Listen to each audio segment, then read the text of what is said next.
Sir धन्यवाद, आपने मुझे अच्छा मौका दिया है। और आज का ये सेशन मराठी में करेंगे या हिंदी में करेंगे सर? हिंदी में। शुक्रिया सर। तो सबसे पहले जो हमारे फोटोग्राफर दोस्त है, जो यहाँ पे कीमती समय देके हमें देख रहे हैं, उनको मैं पहले धन्यवाद देना चाहता हूँ। और आज का सेशन प्री वेडिंग के ऊपर है। सबसे पहले मैं अभय सर और उनकी टीम को मैं धन्यवाद देना चाहता हूँ कि इतना अच्छा इवेंट उन्होंने 17 दिन से चला रहे, और काफ़ी अच्छे टॉपिक्स कवर कर रहे हैं, और नए नए वेरिएशंस भी है उस टॉपिक्स के अंदर। तो थैंक्स टू अभय सर।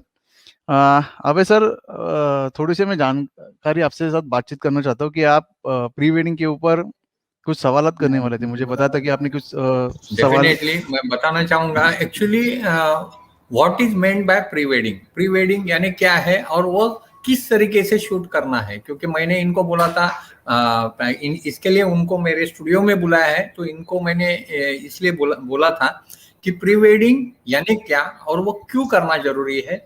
काफी जन करते हैं, तो उसके उसके रीजंस क्या है ये मुझे पूछना था।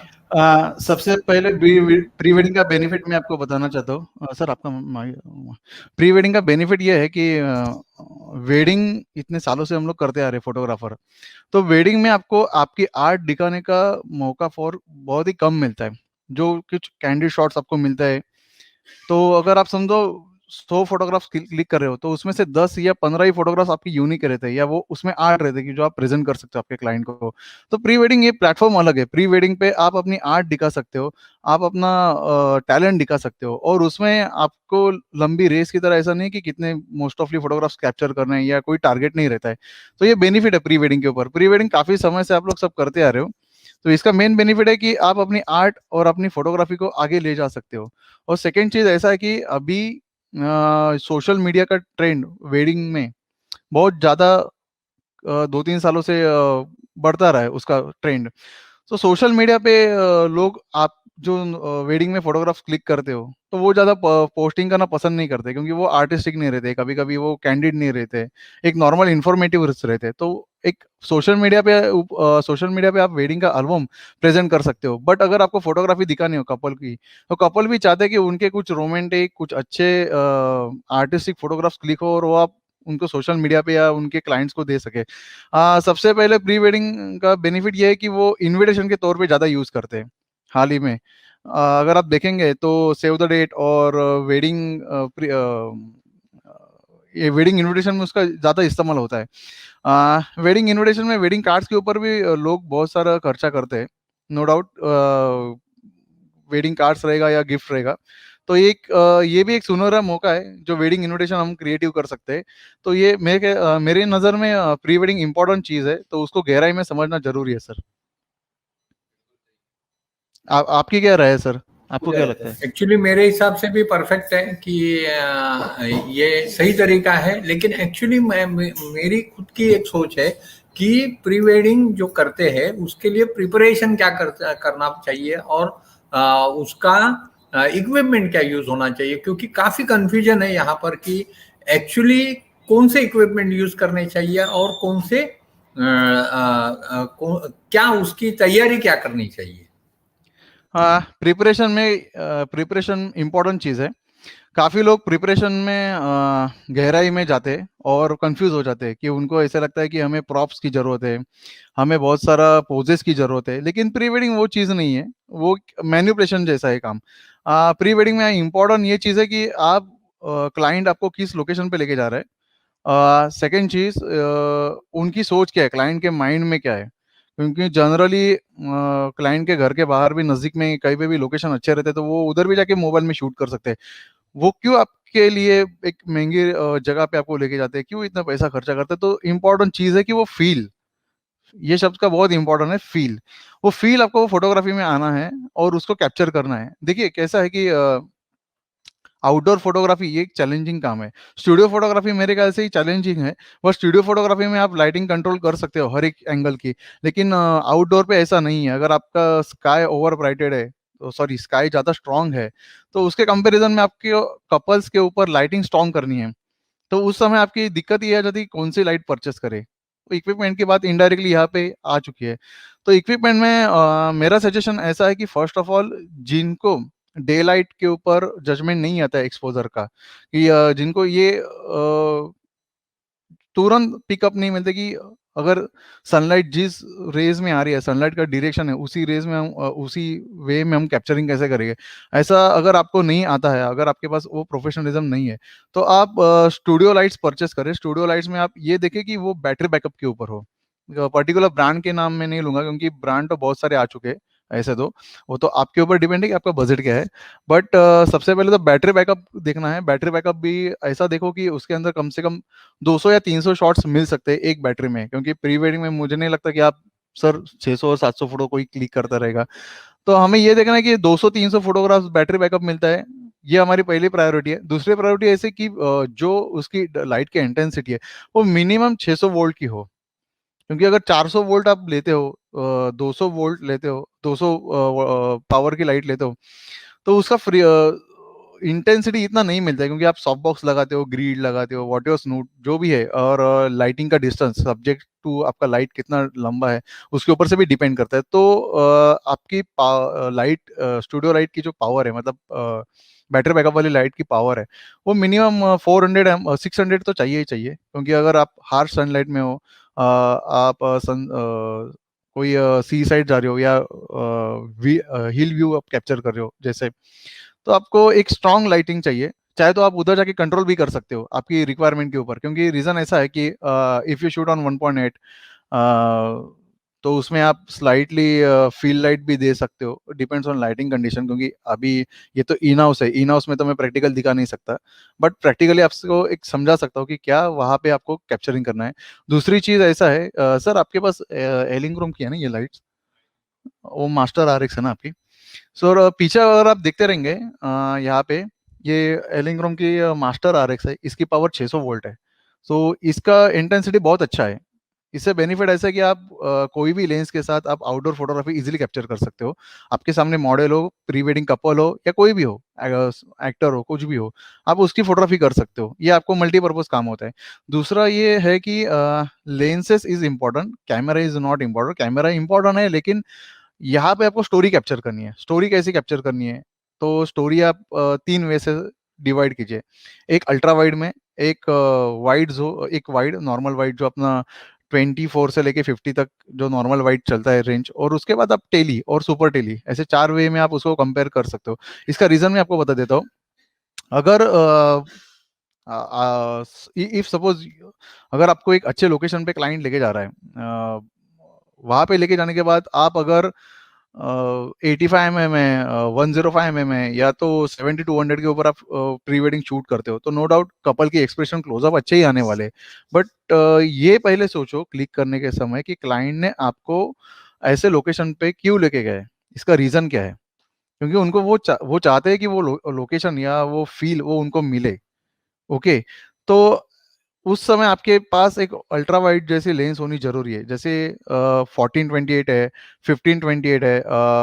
अगर आप क्रॉप सेंसर यूज करते हो, इस्तेमाल करते हो, तो 10-24, 10-25, 17-35, ऐसे काफी सारे वाइड एंगल की रेंज है। उसके बाद एक जो मिड सेगमेंट है, तो मिड सेगमेंट में आपके पास 24-70 एक बेहतरीन लेंस है, कि जो ऐसे टाइप की स्टोरी कैप्चर करने में बहुत मजा आता है। लेकिन आपके पास दूसरा एक ऑप्शन है 50 mm, 35 mm और 85 mm ब्लॉक लेंस 1.8 के, जो आपके बजट में भी आ सकते हैं। अगर आप हाईली प्रोफेशनल मेंटेन करना चाहते हो, तो 1.8 और 1.2 और 1.4 के भी लेंसेस है, जो काफ़ी कॉस्टली है। जो निकॉन कैनन, इसमें अगर आप परचेस करेंगे तो 1 लाख के ऊपर ही जाता है। और टैमरॉन और सिग्मा जैसे ब्रांड में आप परचेस करते हो तो 75 के आसपास आपको मिलते हैं वो सारे लेंसेज। वो क्वालिटी भी मिलते हैं, कलर क्वालिटी मिलती है, डेप्थ मिलती है अच्छी सी। तो depends on your budget, what कि आपका क्या बजट का क्राइटेरिया है। अगर क्रॉप सेंसर आप इस्तेमाल करते हो, तो क्रॉप सेंसर में कुछ ऐसे अभी 1.8 में आपको स्टैंडर्ड जूम लेंस भी आ चुके हैं, जैसे 18-35 1.8, एंड उसके बाद आपको मिलता है कि 50, 50, 100 1.8। तो ऐसे काफी सारे दो लेंस ऐसे कि जो ब्लॉक लेंस का भी काम करता है, और आपके वेडिंग में भी काम आ सकते हैं, और सिनेमैटिक में भी काम आ सकते हैं। कैमरास की बात करो, 2 टाइप के कैमरा आपके साथ होना जरूरी है। एक तो फुल फ्रेम और दूसरा क्रॉप सेंसर।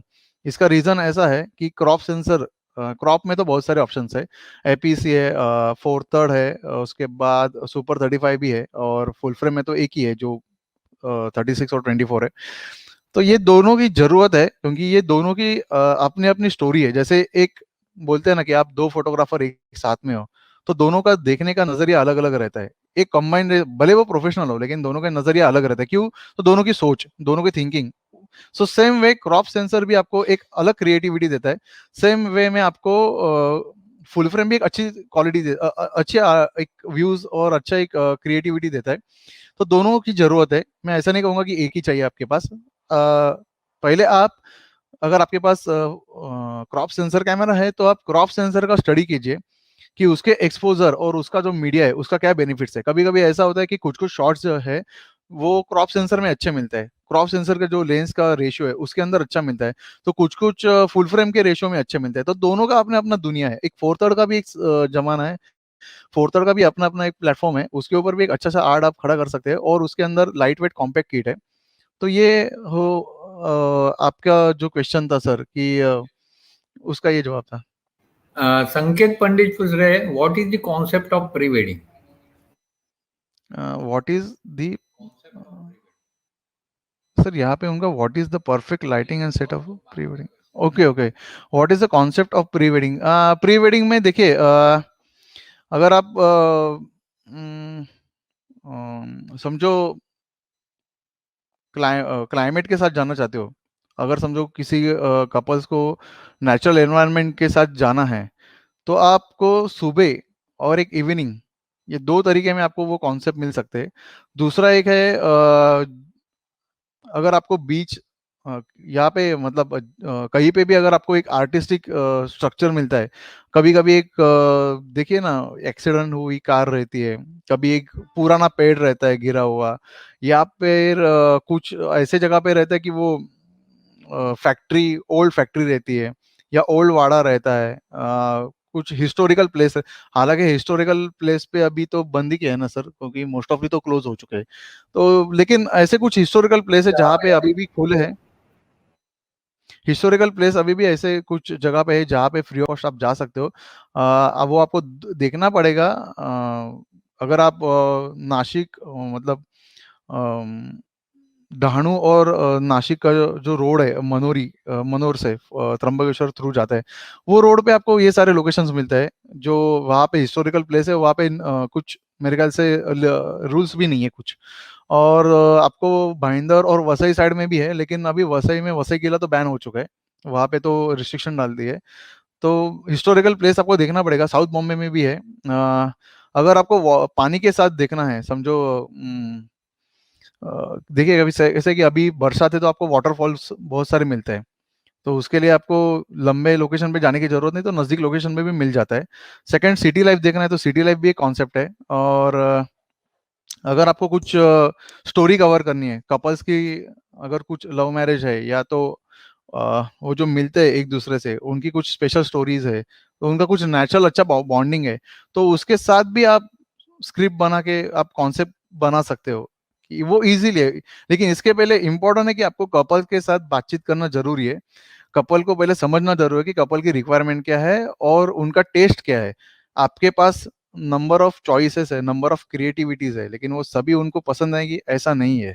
तो सबसे पहले उनके साथ बातचीत करनी है, उनके साथ कोऑर्डिनेट करना है, उनको समझना है क्या चाहिए। तो ये आप उसको इजीली कॉन्सेप्ट उसका बना सकते हैं। संकेत पंडित फिर से पूछ रहा है, what is the perfect lighting setup for pre wedding in sunset? Sunset में कैसी कैसी लाइटिंग सेटअप होनी चाहिए? ये अच्छा सवाल पूछा है उन्होंने। सनसेट, सनसेट में आपको अगर आप वाइड एंगल कैप्चर कर रहे हो, सपोज टू बी 14 से लेके 24 तक, 24 के आगे नहीं। इसका रीजन ऐसा है कि वाइड जब ये एक लेंस रहती है ना, तभी आपको डायनामिक रेंज उसका अच्छा मिलता है, brightness as compare to other lenses के थ्रू इसमें ज्यादा मिलता है। तो ऐसे टाइम आप अगर स्ट्रॉन्ग लाइट की आपको जरूरत नहीं, आपको माइल्ड सिर्फ फेस के ऊपर लाइटिंग आ गई, या फेस आइडेंटिफाई होता है, उतना ही आपको लाइटिंग क्रिएट करना है।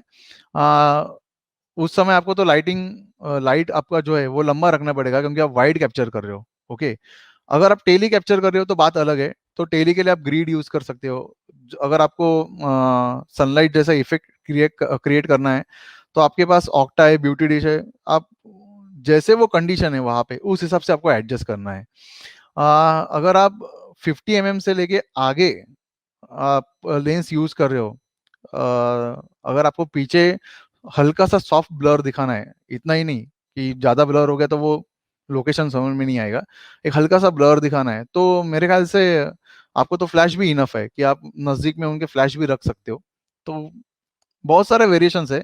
ये एक्चुअली सवाल आपने पूछा है वो प्रैक्टिकली करके दिखाने वाला है, जो मैं बात करके तो ऐसा नहीं बता सकता हूँ। अगर प्रैक्टिकली हम लोग जब भी मिलते हैं तभी मैं बता सकता हूँ। ओके।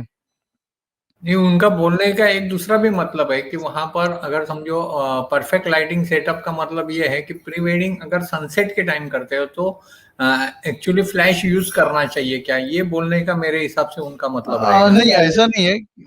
ऐसा नहीं है, जरूरी नहीं कि आपको लाइटिंग यूज करना है। अगर आप सनलाइट की रेस को अगर उनकी डायरेक्शन में भी कपल को एडजस्ट करते हैं तो मेरे ख्याल से लाइटिंग की जरूरत नहीं।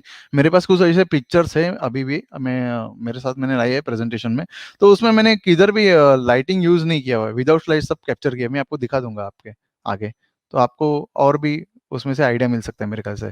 सतीश पेडनेकर सर का सवाल है, how to decide pre wedding location. ये तो क्लाइंट के ऊपर डिपेंड करता है, क्योंकि हमारे माइंड में तो मोस्ट ऑफ द लोकेशन तो चलते ही रहते हैं बातचीत में, लेकिन क्लाइंट को क्या पसंद है। और सेकंड, जब भी प्री वेडिंग की बात करते हैं ना तो इम्पोर्टेंट क्या है वो मैं बता देता हूँ। क्योंकि क्लाइंट दोबारा नहीं जाता है। अगर एक दिन वहां पे लोकेशन पे गया तो दूसरे दिन को वो नहीं जाने वाला है। तो आपको एक ही दिन में वो पूरा काम उनका कंप्लीट करके देना है। तो लोकेशन थोड़ा सा रिस्क फैक्टर है अगर हम लोग डिसाइड करते हैं, बिकॉज ऑफ अगर उस लोकेशन पे कुछ इश्यूज रहते हैं, कभी कभी परमिशन नहीं रहती, ऐसे सारे इश्यूज रहते हैं। आप सजेस्ट कर सकते हो। मे बी मेरे क्लाइंट को कभी लोकेशन नहीं बताता हूँ, मैं लोकेशन उनसे समझ लेता हूँ कि उनको क्या चाहिए। हाँ, मैं एक सजेस्ट कर सकता हूँ कि उन्होंने अगर मुझे बताया कि बॉम्बे के नज़दीक चाहिए, ठाणा नज़दीक चाहिए, न्यू बॉम्बे के नज़दीक चाहिए, पनवेल में चाहिए, लोनावला में चाहिए, कोकण में चाहिए, गोवा में चाहिए, नासिक में चाहिए, तो मैं बता सकता हूँ, लेकिन मैं सजेस्ट नहीं कर सकता हूँ, क्योंकि वो मुझे लेके जा रहे हैं, मैं उनको नहीं लेके जा रहा हूँ। ओके, दूसरी चीज संतोष सांबे जी पूछ रहे हैं, sir what about Godox flash instead of taking studio lighting. Which one? Godox में तो बहुत सारे लाइट्स है, आप कौन सी लाइट के बारे में पूछ रहे हो?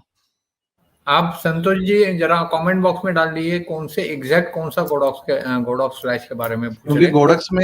गोडक्स में खुद नहीं यूज करता हूँ। मेरे पास एक भी गोडक का फ्लैश नहीं है। आप मुझे पर्टिकुलर लाइट आप मुझे पर्टिकुलर लाइट के बारे में बताइए, तो मैं आपको कुछ हेल्प कर सकता हूँ, या इंफॉर्मेशन मेरे पास जो है वो मैं दे सकता हूँ। संकेत पंडित पूछ रहे हैं, what is the standard budget for pre wedding photography. नहीं, ये सवाल मैं मैं कैसे बता सकता हूँ, क्योंकि वो और आपके क्लाइंट के बीच में बातचीत है ना।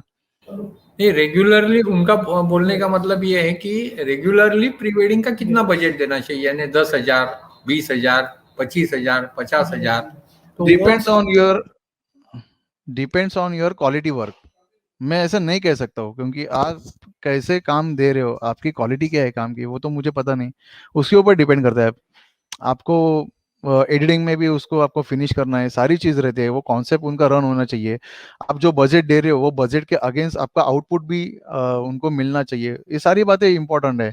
नॉर्मली एक 10,000 बजट हम लोग कॉमनली बातचीत में कॉमन मिनिमम बजट रहता है सबका, all over, not only my. सबका मिनिमम बजट 10,000 तो रहता ही रहता है। ओके, तो ये बजट आपका और क्लाइंट के बीच में है। मैं यहाँ पे प्री वेडिंग फोटोग्राफी के बारे में बात कर रहा हूँ, मार्केटिंग के बारे में नहीं। Thank you okay. Sir. Aniket Patil पूछ रहे हैं, आफ्टरनून शूट करेंगे तो अंडर एक्सपोज फोटो लेनी चाहिए, रॉ में तो लेनी चाहिए या नहीं। आ, अभी जो कैमराज है उसमें ये बेनिफिट है कि अगर आपका अंडर एक्सपोज हुआ भी या आपने जानबूझकर अंडर एक्सपोज किया भी, तो भी उनके एडिटिंग में रिकवरी के चांसेस 100% है, और उनकी क्वालिटी भी लॉस नहीं होती। इफ सपोज टू भी आपको वो डायनामिक रेंज मेंटेन करनी है और आफ्टर एडिट में उसको वर्क करना है, तो अभी के जो लेटेस्ट कैमरा है उसमें आप बिंदास कर सकते हो।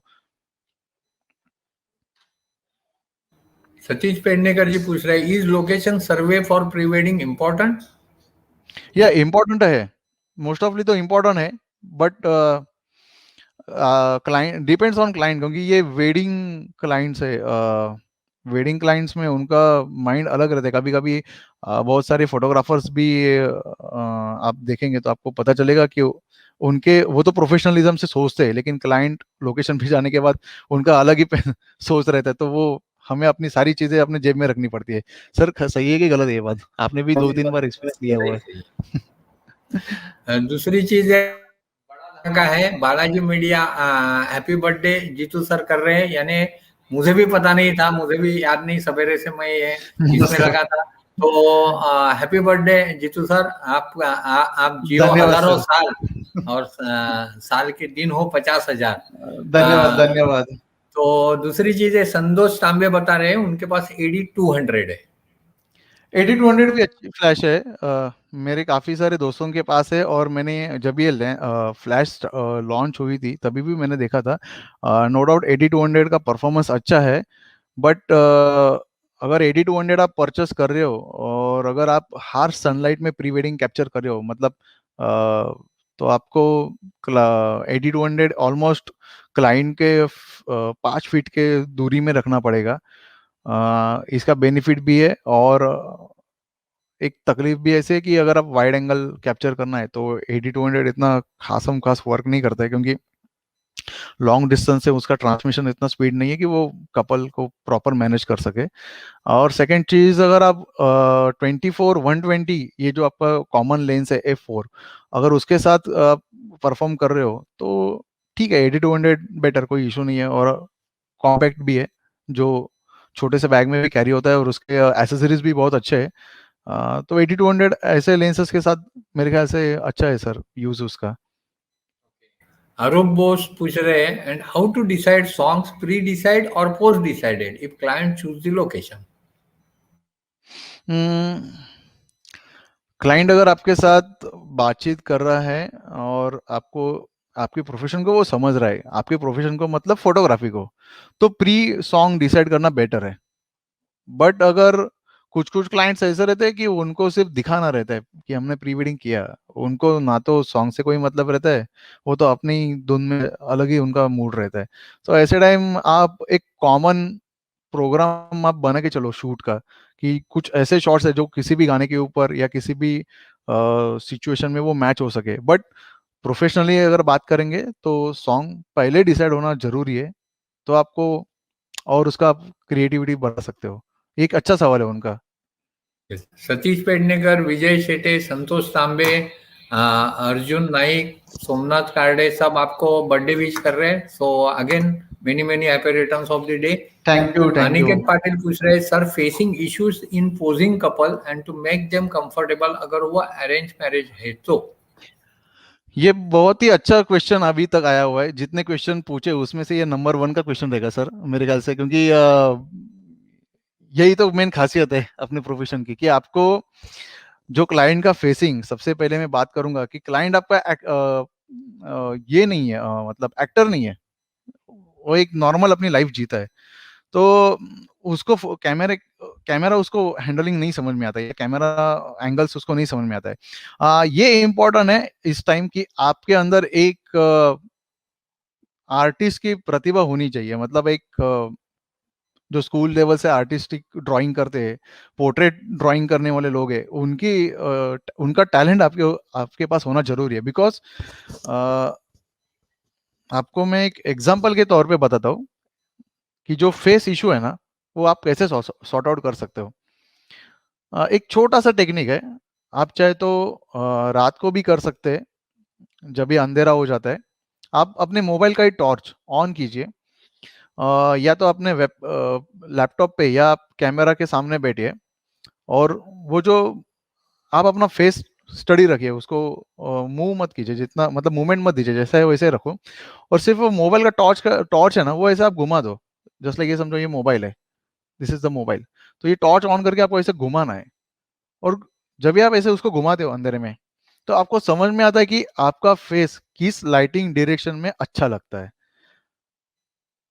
क्योंकि ये तो मेरे ख्याल से आप कहीं पे भी आप सर्च करोगे तो आपको ये इन्फॉर्मेशन कहीं पे भी नहीं मिलेगी, बिकॉज ये प्योरली नॉलेज आपको जो ड्राइंग करने वाले प्रोफेशनली लोग हैं उनके पास मिलेगी।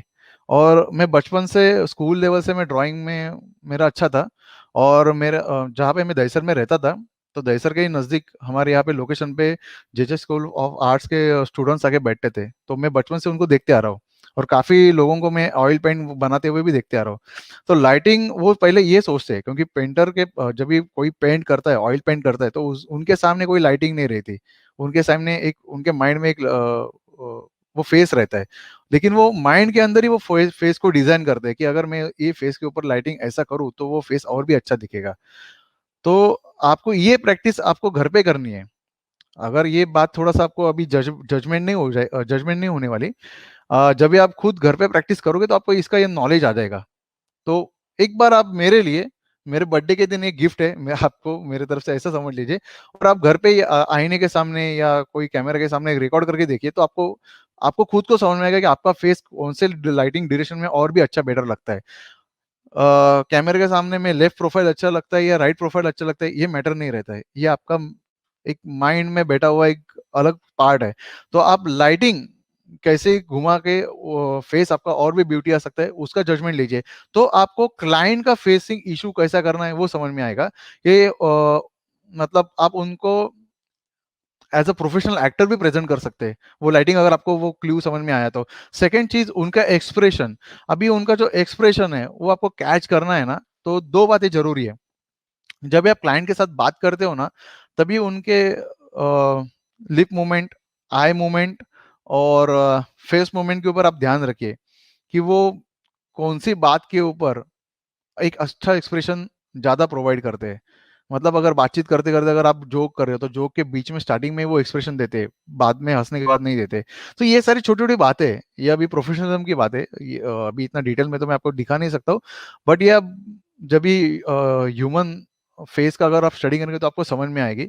और ये सारे इश्यूज आप प्री वेडिंग में या वेडिंग में सॉर्ट आउट कर सकते हैं। ये बहुत अच्छा सवाल था, आप इसके ऊपर स्टडी कीजिए, नो डाउट आप भी तुरंत इसके ऊपर कैप्चरिंग कर सकते हो।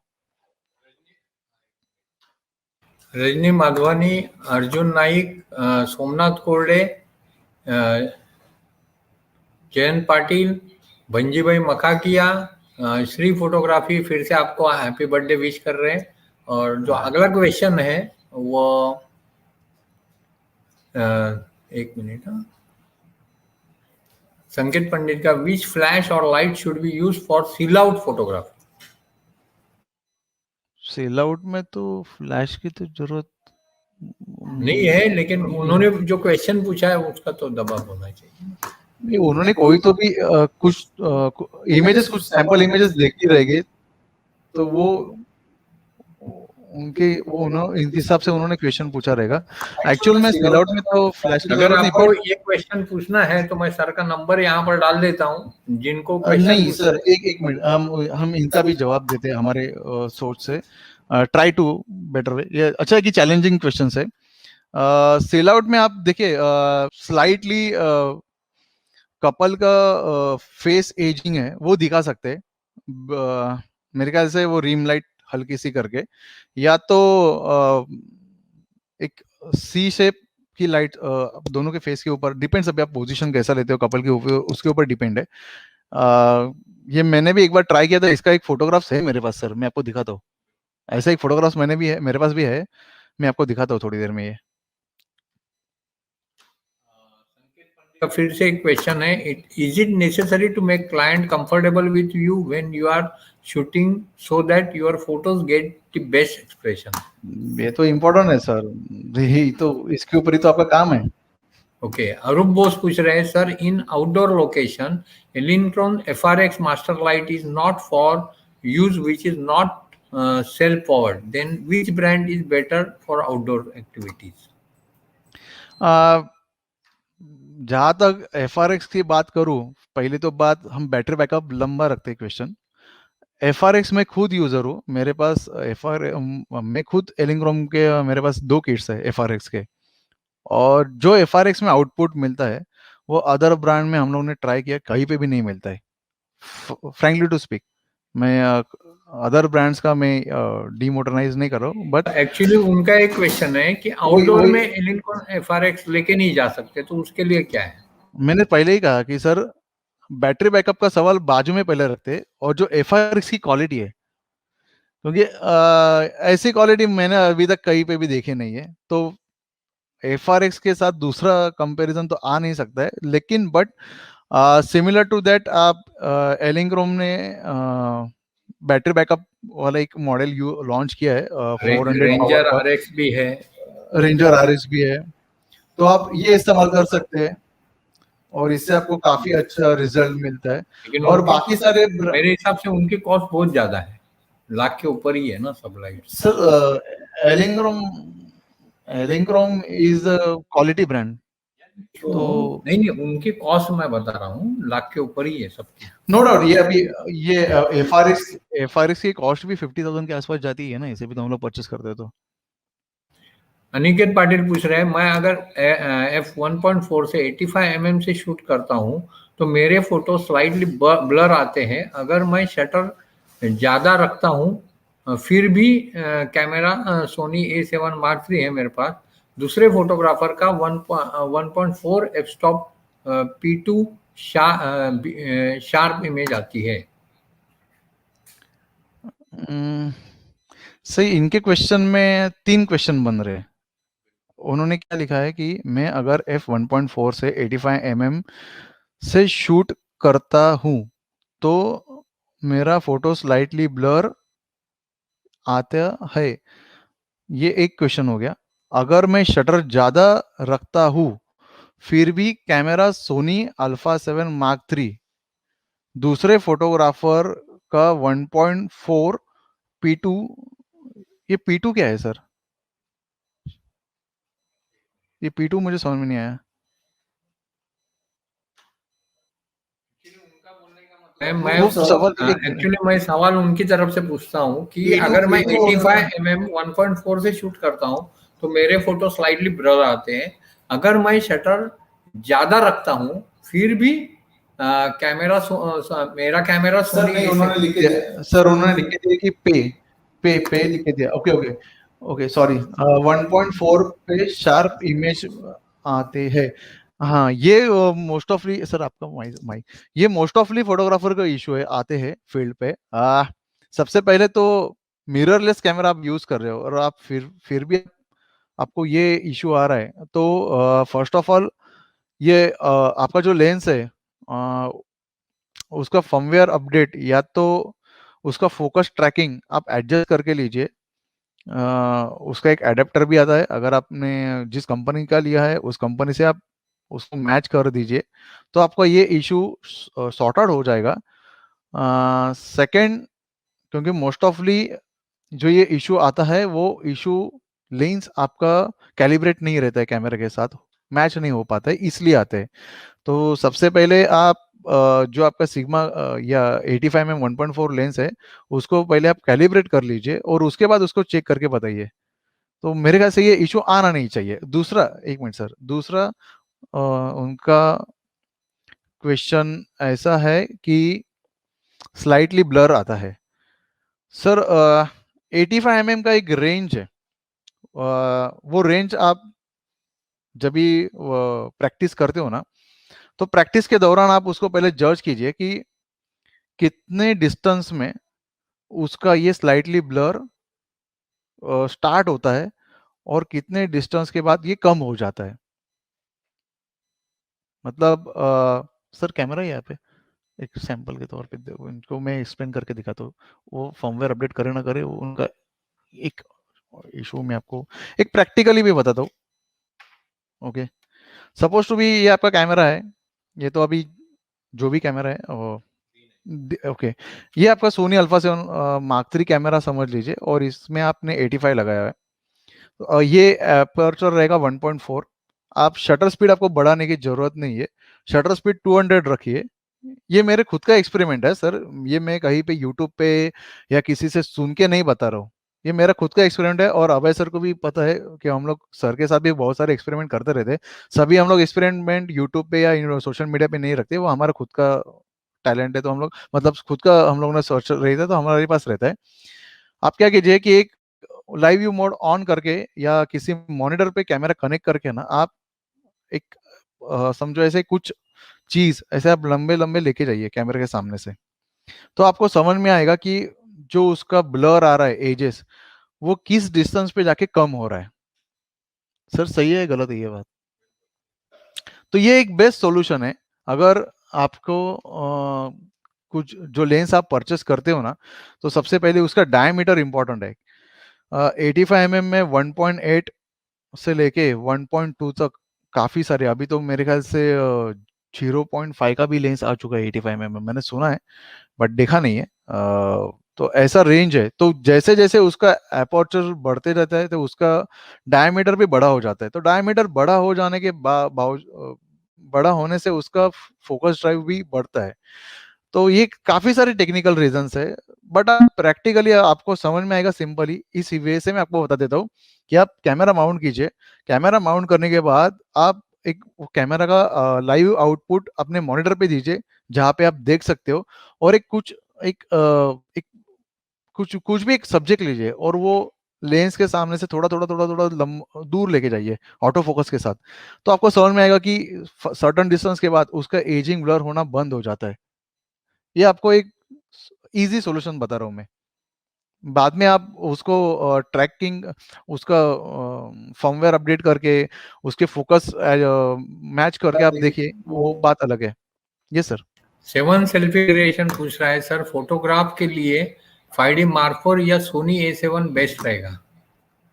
किस चीज के लिए? फोटोग्राफी के लिए कौन सा कैमरा लेना चाहिए, 5D Mark IV या सोनी A7? नहीं, ऐसा कुछ नहीं, वो डिपेंड्स आपके यूजेबिलिटी के ऊपर है कि आपको फ्लेक्सिबल कौन सा है। दोनों कैमरे, इनफैक्ट कोई भी कैमरा अपनी जगह पे सही है। आपको उसके अंदर फीचर्स, आपको यूजेबिलिटी कैसा है, आपको हैंडलिंग कैसा है, आपको अगर उसके अंदर कुछ चेंजेस करना है तो फास्ट चेंजेस के लिए कौन सा बेनिफिट है, तो वो सारी चीज आप देखिए उसके अंदर। ओके, तो ऐसा कोई कैमरा में ऐसा ये नहीं रहता कि ये अच्छा है वो बुरा है, ऐसा कुछ नहीं रहता है। आपके यूज के ऊपर है कि आप कैसे यूज कर रहे हो, आपको ग्रिप कैसी चाहिए, आपको एक्सपोजर, आईएसओ, वाइट बैलेंस, उसके मेनू, अगर आपको माइंड में बैठता है कि हाँ मुझे कैनन इजी जा रहा है, मुझे निकॉन इजी जा रहा है, मुझे लूमिक्स इजी जा रहा है, मुझे ओलंपस इजी इजी लग रहा है या सोनी इजी लग रहा है, वो डिपेंड, वो सब आप यूट्यूब पे भी देख सकते हो या डेमो में भी देख सकते हो, तो उससे ऊपर आप कैमरा चूज कीजिए। और सेकेंड चीज, कैमरा चूज करने के टाइम ये ध्यान में रखिए कि जो लेंसेस आपके रिक्वायर्ड है वो आपके बजट में कौन से कैमरा का कहाँ पे किधर बैठ रहा है, क्योंकि कभी कभी क्या रहता है, कुछ लेंसेस इनके कॉस्टली रहते हैं तो वही सेम लेंस इनके सस्ते रहते हैं, या तो इनके पास थर्ड पार्टी में बहुत सारे लेंसेस के ऑप्शंस रहते हैं तो इनके पास दो ही रहते हैं, तो वो सारी चीजें हैं। तो मेन तो लेंस है sir, camera no doubt, camera में तो अभी सभी कैमराज में अभी फंक्शन तो कॉमन आ चुके हैं। संतोष तांबे जी पूछ रहे हैं sir, sometime body of bride and groom when we give pose to them, bride is comfortable while the groom is not comfortable. Is that situation, what shall be done? ये यानी कभी कभी ब्राइड कंफर्टेबल होती है और groom comfortable नहीं होता, तभी क्या करना चाहिए?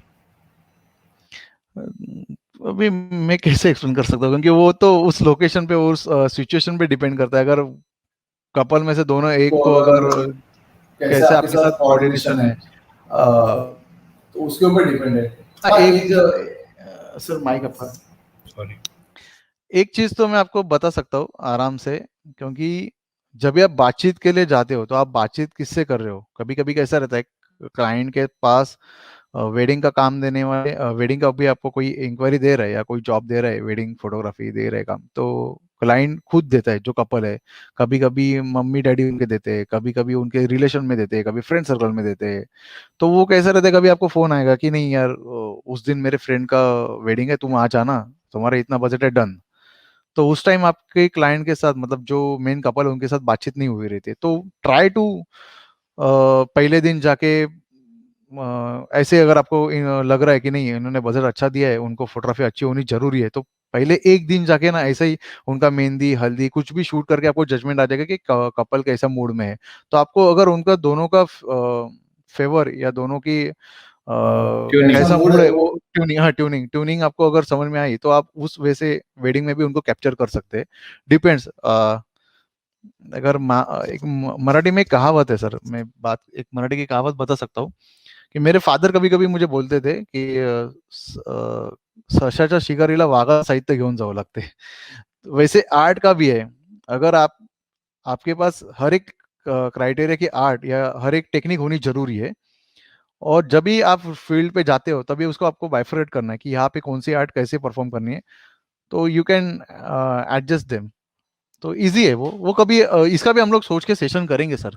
एक इंटरेस्टिंग है ये। मैं इसके ऊपर मेरा एक्सपीरियंस एक डायरी में बना के ना उसके ऊपर में हम लोग सेशन करेंगे जरूर सर। Thank you. योगेश कुंडे सर, आपको wishing you very happy birthday बोल रहे हैं। Thank you sir, thank you very much. दूसरी चीज है, थोड़ा प्री वेडिंग से हट के मैं ये बताना चाहता हूँ कि एक्चुअली ये पैंडेमिक जो अभी है, तो उसमें हमें क्या करना चाहिए, यानी नाइक सर, आप पैंडेमिक में आपने क्या किया, और आपका आपने हमारे जो दर्शक हैं उनको कुछ बताइए कि पैंडेमिक में क्या करना चाहिए और किस तरीके से अपना डेवलपमेंट करनी चाहिए। सबसे पहले जो हमारी फील्ड है फोटोग्राफी, फोटोग्राफी नहीं कहूँगा मैं, एक मेमोरी मेकिंग ऐसे में कहूँगा। Okay, we are the not a photographer, we are not a videographer, we are the memory maker. And हम लोग ऑलवेज हैप्पीनेस बांटते हैं लोगों में जाके। ओके, तो ये हमारा मेन बैकबोन है हमारे फील्ड का। तो पैंडेमिक सिचुएशन में भी आप ये चीज़ ध्यान में लीजिए कि गए साल और इस साल काफ़ी सारे लोग अ, उन्होंने उनको ये दुनिया छोड़नी पड़ी है। ऐसे सिचुएशन सबके सामने आ चुकी है, और इसके आगे भी जो लोग हैं उनको पता नहीं कि अपनी लाइफ आगे क्या है सर। ये मेन बात है। नहीं मतलब इसको ये कुछ इसका हम लोग एक्सप्लोर नहीं कर रहे, लेकिन एक बता रहे। तो जनरली आपको ये समझ में आना चाहिए कि जो लोग है, जो वेडिंग में आप जा रहे हो, उससे आगे 25 साल तक उस वेडिंग की मेमोरी बने। अगर ये सोच आप लेके जा रहे हो तो मेरे ख्याल से आपको ये सवाल पैंडेमिक सिचुएशन ऐसे कुछ आने वाली नहीं है। क्योंकि मैंने लास्ट ईयर कुछ पर्सनल बातें मेरी है तो मैं यहाँ पे नहीं बता सकता। अभय सर जी को पता है सारे, क्योंकि हम लोग लास्ट ईयर हम लोग किस सिचुएशन में से सफ़र कर रहे थे और हम लोग क्या क्या बातचीत कर रहे थे, क्या क्या। मैं सवेरे 4 बजे अभय सर को कॉल करके बातचीत करता था कि सर मैं ऐसा ऐसा मुझे नया चीज़ मिला है। रात को 12 बजे सोता था, फिर भी 6 बजे हम लोग उठते थे। और अगर आपने कॉल हिस्ट्री भी देखी तो सवेरे 7 या 7:30 के आसपास अब ऐसा सोते रहते थे, उस समय मेरा कॉल रहता था कभी कभी। और वो मेरे ऊपर गुस्सा भी खाते थे, लेकिन उनको जब भी पता चलता था कि हम लोगों ने कुछ नया फाइंड आउट किया है तो वो दे हैप्पी। आप एक काम कर सकते हैं, ये पैंडेमिक सिचुएशन में आप ये समझ सकते हो कि क्लाइंट सबसे पहले, मैं ज्यादा नहीं बात करूंगा, मैं ऐसे ही बताऊंगा कि अगर 5,000 रुपया भी आपको वेडिंग के लिए क्लाइंट दे रहा है तो वो क्यों दे रहा है, और 5,000 भी दिया तो भी आपके पास उनको हैप्पीनेस देने जैसा आपके पास आर्टिस्टिक क्रिएटिविटी क्या है, इसका जजमेंट आपके पास होना जरूरी है सर। क्योंकि रीजन ऐसा है कि अभी वेडिंग कम बजट में कम लोगों में हो रहा है, और डेकोरेशन के ऊपर अगर 10 वेडिंग आते हैं तो 2 वेडिंग वो क्या बोलते हैं डेकोरेशन और वो सब एम्बियंस के साथ चल रहे हैं। बाकी 8 वेडिंग तो नॉर्मल हो रहे हैं, ज़्यादा कुछ हाईफाई नहीं हो रहा है। तो उसके अंदर आप फेस ऑफ एक्सप्रेशन उसके ऊपर ध्यान दीजिए, कैंडिड मूवमेंट्स को ज़्यादा फॉलो कीजिए। क्योंकि ऑलरेडी जब जिधर 4 फोटोग्राफर का बजट है वो एक फोटोग्राफर पे आ चुका है मेरे ख्याल से सर। ये तो मार्केट की कॉमन बात है, बोलने वाले सब लोग बोलते हैं नहीं आज भी हम लोग 4 लेके जाते हैं। प्रैक्टिकली देखो तो वो खुद भी अकेले ही खड़े रहते हैं वहां पे, कोई बड़ी बात नहीं है। तो अगर आप अकेले हो तो अकेले होने के बावजूद भी आपको ये चीज का जजमेंट होना जरूरी है कि वन मैन शो में आप और भी आर्टिस्टिक कैसे कर सकते हैं। तो सबसे पहले आपको लाइटिंग, आपको फ्लैश लाइट के साथ काम कर रहे हो तो आपको दिक्कतें आ जाएंगी ये सब चीज की। क्योंकि कुछ सडन मोमेंट्स आपको कैप्चर करना है तो आपको अवेलेबल लाइट के ऊपर खेलना जरूरी है। तो अभी से आप एक कैमरा फ्लैश के साथ रहेगा तो दूसरा कैमरा अवेलेबल लाइट के साथ काम कर सकते हैं, ऐसा किट बनाना अभी से शुरू कर दीजिए। क्योंकि कुछ मोमेंट्स आपको अगर सामने मिल रहे हो और आप फ्लैश एडजस्ट कर रहे हो, अगर नजदीक के क्लाइंट के सामने तो फ्लैश फायर हो रहा है, पीछे का ब्लैक हो रहा है, बहुत सारी चीजें रहते हैं, तो आप एक ऐसा मान के चलिए कि आप अवेलेबल लाइट के साथ वेडिंग कैप्चर कैसे कर सकते हो। सेकेंड चीज, सिनेमैटिक वीडियो में माइंड से ये बात पहले निकाल दीजिए कि मेरे पास ग्लिम्बल नहीं है, मेरे पास मिररलेस कैमरा नहीं है, मेरे पास शटन ऑफ लेंसेज नहीं है, ये सारी स्लाइडर नहीं है, ये छोड़ दो आप बात। आपके पास वीडियो कैमरा भी रहेगा ना, तो भी आप ये सोचिए कि इसके साथ मैं सिनेमैटिक एंगल कैसे कैप्चर कर सकता हूँ, सिनेमैटिक मूवमेंट उसकी कैसे कैप्चर कर सकता हूँ, उसका टाइमिंग कैसे मैं बना सकता हूँ, या उनके जो फेस जो बातचीत करते हैं लोग, कैंडिड मूवमेंट्स कैसे उठा सकता हूँ। तो काफी सारी चीजें हैं।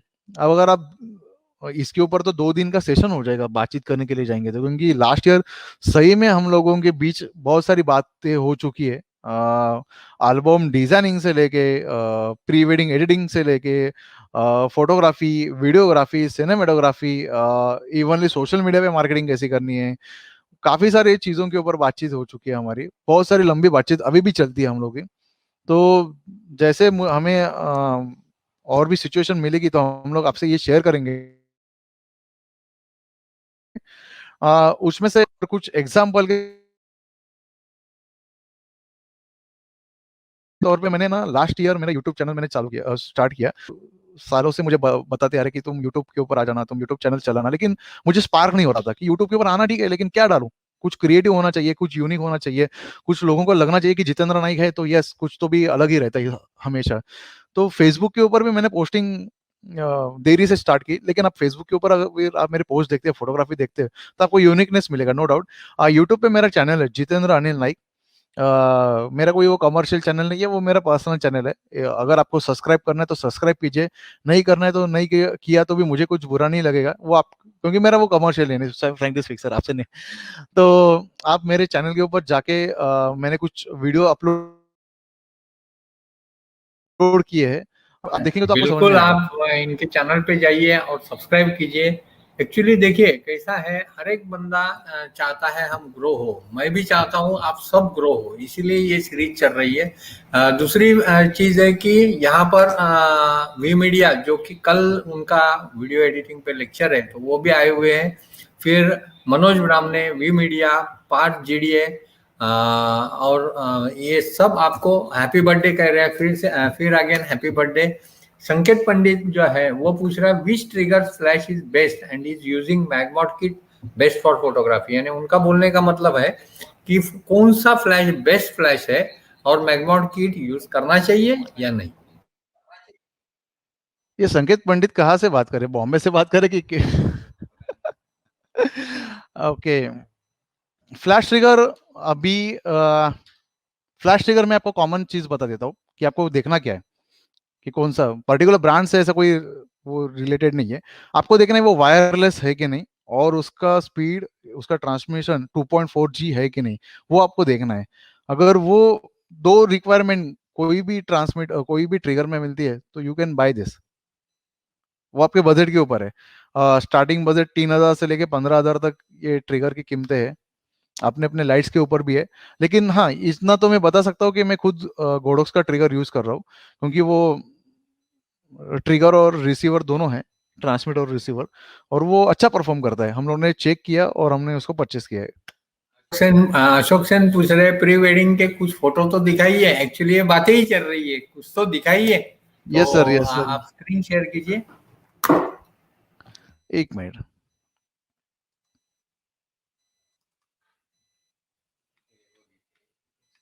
हो स्क्रीन शेयर,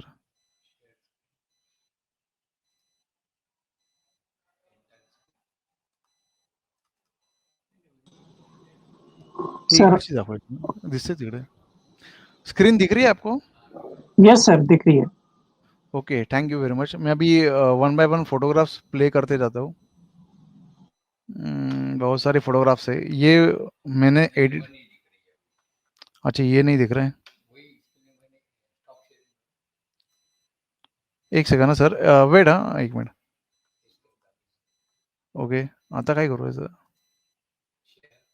पुन्हा शेअर शेअर सर, हे काय ते, एक minute, sorry, enter screen, share audio, share, अभी वो डायरेक्टली हो जाएगा ना. Thank you sir.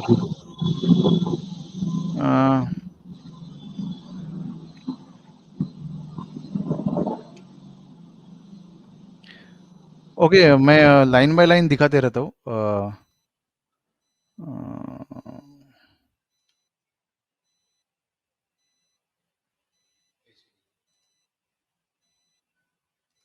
ओके, सबसे पहले ये जो फोटोग्राफ्स है,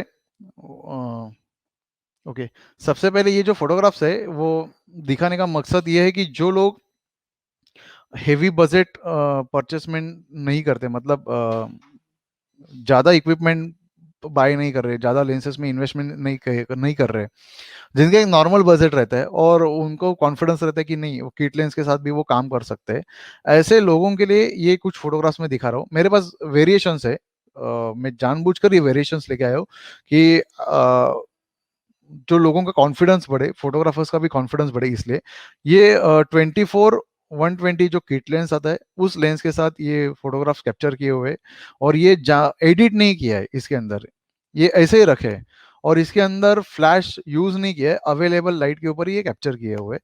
तो ये फोटोग्राफ्स है.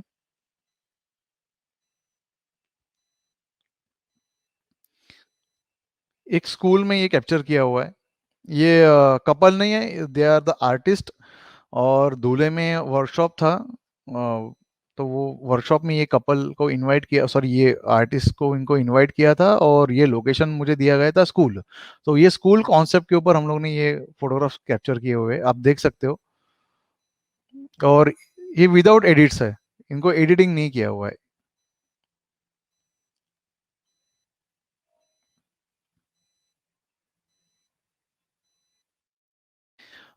तो सबसे पहले थोड़ा सा एक्सप्लेनेशन देना चाहता हूँ. एक्सप्लेनेशन ऐसा है कि स्टोरी कैसे कैप्चर करते हैं, जो पहले यूट्यूब पे सवाल आया था कि कॉन्सेप्ट कैसा बना सकते हैं हम लोग, कॉन्सेप्ट कैसा सोच सकते हैं. तो कॉन्सेप्ट क्या है सर, कि ये दोनों कपल, उनकी school life, suppose to be, ऐसा एक अजम कीजिए कि ये स्कूल से इनका लव मैरिज है, तो हम लोग ने उनके ही स्कूल में गए, तो हम लोग ने जैसे बचपन से लेके बड़े होने तक लाइफ में एक टर्निंग आते रहते हैं, लाइफ टर्न होती रहती है. तो स्कूल में एक लॉबी में एक पैसेज था जो ऐसे सी शेप में था, कर्व शेप में, तो उसका हम लोग ने इस्तेमाल किया हुआ है. जो पीछे यहाँ पे अगर आप देखेंगे, तो यहाँ पे जो शेप है वो उनके अर्लीस्ट एज, जो स्कूल लाइफ है, उसको रिप्रेजेंट कर रहा है, और यहाँ पे जो शेप है वो उनके आगे का जो प्रेजेंट लाइफ है उसको रिफ्लेक्ट कर रहा है. Couple through out the journey चल रही है उनकी, और यहाँ पे लड़की की हाइट कम है, लड़के की हाइट ज़्यादा है, तो हम लोग ने उसको मेंटेन किया हुआ है. सेकेंडली फोटोग्राफी जो रूल्स है उसको भी फॉलो करते हुए कर्व शेप और रूल ऑफ थर्ड को भी अप्लाई किया हुआ है. तो ऐसे भी आप कॉन्सेप्ट बना सकते हो. सी कैसा है कि जरूरी नहीं है कि वो रोमांटिक कुछ एक दूसरे को उन्होंने गले मिले, उठाया है, कुछ रोज पेटल्स डाले या बबल्स छोड़े, ऐसे जरूरी नहीं है. आप आपको अगर उनकी स्टोरी लाइन समझ में आई, कपल्स की अगर अरेंज मैरिज है, लव मैरिज जो भी है, तो उनके बातों में आपको वो प्री वेडिंग का कॉन्सेप्ट समझ में आएगा. तो ये एक एग्जाम्पल है इसका. सेकंड, ये एक नॉर्मली उनका स्कूल लाइफ दिखाने का हम लोगों ने मतलब स्कूल में वो लोग कैसे बातचीत चलते रहेगी, कैसे स्कूल में उन लोग का कैसा बॉन्डिंग रहेगा, उसको हम लोगों ने दिखाने की कोशिश की है. ये फोटोग्राफ्स कैप्चर करने का मकसद इम्पोर्टेंट है कि यहाँ पे जो क्लासरूम के डोर्स है वहाँ पे ग्लास में ये रिफ्लेक्शन अच्छा मिल रहा था, तो ये रिफ्लेक्शन को हम लोगों ने कैप्चर किया हुआ है. कि दिखाना चाहते थे कि बेंच पे भी इनका बॉन्डिंग था, क्लासेस में भी बॉन्डिंग था और क्लास के बाहर भी बॉन्डिंग था। मतलब एक ये कॉन्सेप्ट आपको एक समझ में आ गया, आप भी इसमें और कुछ अपने आइडियाज ऐड ऑन करके और भी कुछ क्रिएटिव कर सकते हो। वहां पे मुझे ये समझ में आया, ये मुझे दिखा, मैंने कैप्चर कर लिया, सिंपल दैट। आ, ये एक फनी पिक्चर कैप्चर किया कि अगर आप देखेंगे तो चेयर्स जो वहां पे है, उससे आपको समझ में आएगा कि ये बहुत ही उनका बचपन का प्रेजेंटेशन है। मतलब सीनियर के जी, जूनियर के जी या फर्स्ट स्टैंडर्ड, और चेयर्स भी देखेंगे तो कलरफुल है। तो ये प्रेजेंट हो रहा है कि उनका लाइफ भी एक कलरफुल और बचपना भरा हुआ या अच्छा सा एक उनका नेचर है। तो ये जब भी आप लोकेशन पे जाते हो तभी कपल के पोज, लाइटिंग के अलावा भी आपको ये देखना जरूरी है कि कंपोज में कौन सी स्टोरी कैसे कैप्चर करनी है, कौन सा प्रोस्पेक्टिव कैसा लेना है। क्योंकि यहाँ पे अगर आप देखेंगे तो यहाँ पे विंडो है, विंडो से लाइटिंग अंदर आ रही है, बट कपल ये विंडो के आगे बैठे, फिर भी उनके फेस पे लाइटिंग ऐसी दिख रही है कि ये विंडो से आ रही है। तो ये सारा हाइड एंड सीक मैजिक भी आप कर सकते हो। इसके लिए कपल को भी फोटोग्राफी या इसमें इंटरेस्ट होना जरूरी है, उनको भी ये चीज समझ में आना जरूरी है, तभी ये आपका मैजिक दिखेगा। ओके, इसको आप कलराइज भी कर सकते हो। आ, ये कुछ नहीं है, जनरली एक स्कूल डेज का लाइफ उनका दिखाने का हम लोगों ने कोशिश किया है। सबसे पहले तो इम्पोर्टेंट कि ये ब्लैक बोर्ड जो है, इसके ऊपर आप save the date, like that message आप भी टाइप कर सकते हो, जिससे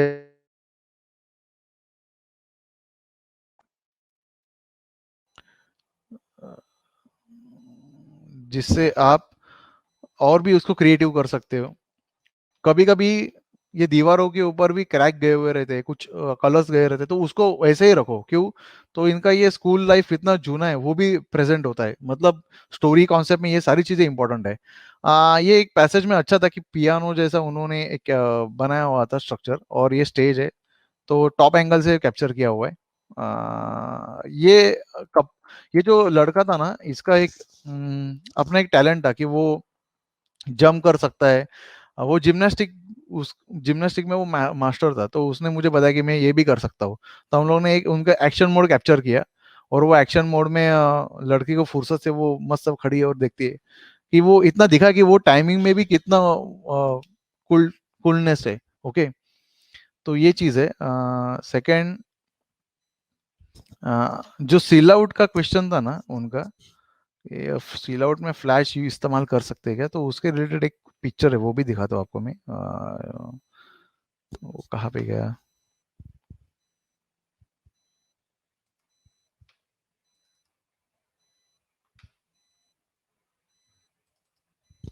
yes, this is the picture.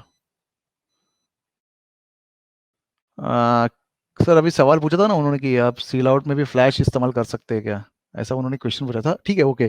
तो ये एक है कि आप देख सकते हैं स्क्रीन पे, यहाँ पे मैं पूरा कपल को भी ब्लैक दिखा सकता था, लेकिन जो लड़का है, ये प्री मैटरनिटी का शॉट है, और जो लड़का है वो लड़के के हाथ में मैंने मोबाइल दिया था, और वो मोबाइल वो पकड़ के खड़ा था। तो ये लाइटिंग क्रिएट हो चुकी है, मोबाइल लाइट के ऊपर ये पिक्चर कैप्चर किया हुआ है। सोचिए कि आप एक्सपोजर कितना उसको मेंटेन करना पड़ा है मुझे। उनका क्वेश्चन था, संकेत पंडित जी का क्वेश्चन था, which flash or light should we use for figure out? नहीं, ये एग्जाम्पल के तौर एग्जांपल पे के तौर मैंने पे मैंने दिखाया था। दिखाया था। तो आप तो आप अपनी फ्लैश अपनी फ्लैश, सर आवाज सर आवाज म्यूट है। तो आप अपनी फ्लैश और अपनी लाइट के साथ ऐसा भी सील आउट पिक्चर कैप्चर कर सकते हो। ओके, देन आफ्टर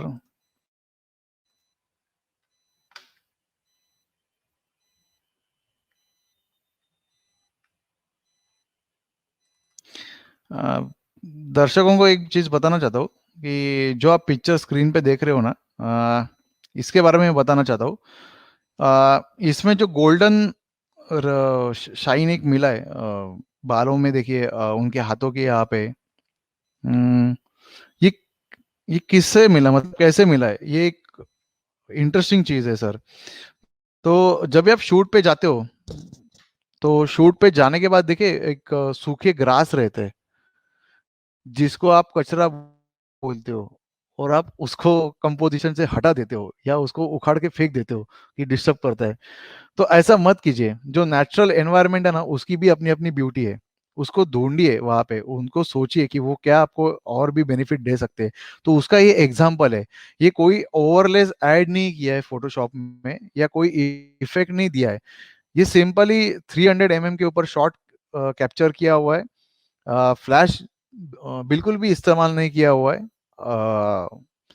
जो सूखे ग्रास से वो ग्रास को बीच में लेके वो शॉट कैप्चर किया है, और एडिट में उस ग्रास को गोल्डन रेज में, गोल्डन कलर में कन्वर्ट कर दिया है। तो ये बेनिफिट्स है सर। तो आप सोच सकते हैं कि नेचुरल एनवायरनमेंट भी आपको कितना हेल्प करता है। वो भी प्रॉपर्टीज है, वो भी प्रॉप्स है। ओके, तो इसका एक एग्जांपल दिया मैंने। सेकेंडली, हिस्टोरिकल प्लेस के ऊपर मैं दिखाना चाहता हूँ। अभी तो ये बैन हो चुका है ये प्लेस। अभी इधर फोटोग्राफी आप कर भी नहीं सकते। ये वसई फोर्ट में फोटोग्राफी किया हुआ है। इसमें भी कंपोजिशन में हम लोगों ने एनवायरनमेंट के साथ कपल की पोजिंग, ये हमें नेचुरली मिला है। ये ये गोट्स हम लोग लेके नहीं गए थे, वहाँ पे थे, उसका हम लोग ने इस्तेमाल किया है। और एक काफ़ी सारा अच्छा पिक्चर्स यहाँ पे मिल रहा है। एक ऐसा था कि एक स्ट्रक्चर में ना, एक अंदर एक छोटा सा, वो क्या बोलते हैं अभी, वो मुझे वो इतना हार्ड एंड वर्ड नहीं पता, बट एक फ्रेमिंग थी अंदर दबी हुई। तो उसके अंदर हम लोगों ने कपल को एडजस्ट कर लिया और ऐसे दिखाया कि वो भी एक वो हिस्टोरिकल प्लेस का पार्ट है। वो भी उस कला, वो आर्टिस्ट कलाकृति का वो भी पार्ट है, क्योंकि कपल की ड्रेसिंग भी वैसे ही है। तो हम लोग ने वो कलर उनके साथ मैच कर दिए। ओके, ये एक अच्छा लॉबी था। आप अगर देखेंगे तो एक बड़ा दरवाजा है। ये अगर आप देखेंगे तो रूस और रशिया जैसे जो कंट्रीज है, उसमें आपको ये स्ट्रक्चर मिलता है। ये रेयरली मिलता है। तो यहाँ पे भी हमको ये मिला, तो हम लोगों ने इसको कैप्चर कर लिया। यहाँ पे एक इम्पोर्टेंट बात ऐसा कि यहाँ ये लोकेशन पे हम लोगों ने फ्लैश लाइट, एलईडी लाइट कुछ भी इस्तेमाल नहीं किया है, बिकॉज ऑफ जो लाइटिंग डायरेक्शन था, वो लाइटिंग डायरेक्शन को स्टडी करते हुए हम लोगों ने कपल को एडजस्ट किया हुआ है। तभी वो आपको ये जो हिस्टोरिकल प्लेस है, उसका एलिमेंट भी आपको शार्प दिखाई दे रहा है। अगर मैं आपको जूम करके दिखाऊं, आपको मैं जूम करके दिखाता हूँ तो आप देख सकते हो। सॉरी, अगर आप जूम करके देख सकते हो तो आपको ये समझ में आएगा कि इसका डिटेलिंग कितना आपको अच्छा मिल रहा है।